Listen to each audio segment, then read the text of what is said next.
দুর্গন্ধ, কুৎসিত, কালো, তাই না?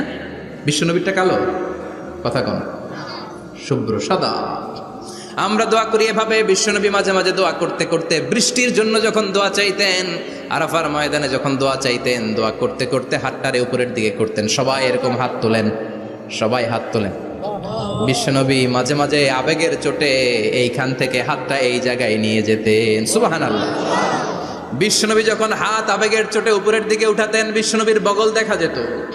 সাহাবারা বলতেন হাত্তা ইরা বায়াদু ইবিতাইহি, এই সুযোগে আমরা দেখতাম ওনার বগলটা ধবধবে সাদা, কোনো দাগ ছিল না। মুস্তাওয়াল জাবিন, প্রশস্ত ললাট ছিল। আসাম্মুল আনফ, খাড়া নাক ছিল।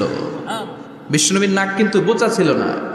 এরকম চারটা নাকরে আপনারা কোম্পানিগঞ্জে কি বলেন? চাকমা, কি নাক? হ্যাঁ, বুসা, নাক বুসা বা বোচা। বিশ্বনবীর নাক এই চাকমা স্টাইলে নাক ছিল না, খাড়া ছিল, খাড়া নাক ছিল। সুবহানাল্লাহ পড়ো। মুফাল্লিজুল আসনান, দাঁতগুলো ছিল পরিপাটি। বিশ্বনবীর দাঁতের দিকে তাকালে, বিশ্বনবীর হাসির দিকে তাকালে মনে হতো হাসিতে যেন মুক্তা ঝরে। বিশ্বনবী দেখতে কেমন ছিল আন্দাজ পাচ্ছেন না মোটামুটি? এই চমৎকার দেহটা নিয়ে যখন আয়নার সামনে দাঁড়াতেন, বিশ্বনবী জোস জোস পোজ দিতেন না। এখনকার ছেলেপেলেরা বলে আয়নার সামনে দাঁড়াইয়া দেই জোস জোস পোজ, আছে না নাই? বিশ্বনবী জোস জোস পোজ দিতেন না। বিশ্বনবী আয়নার সামনে দাঁড়িয়ে বলতেন আল্লাহুম্মা হাসানতা খালকি ফাহসিন খুলুকি।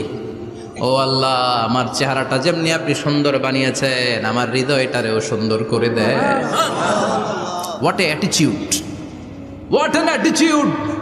কি অ্যাটিটিউড ছিল ওনার!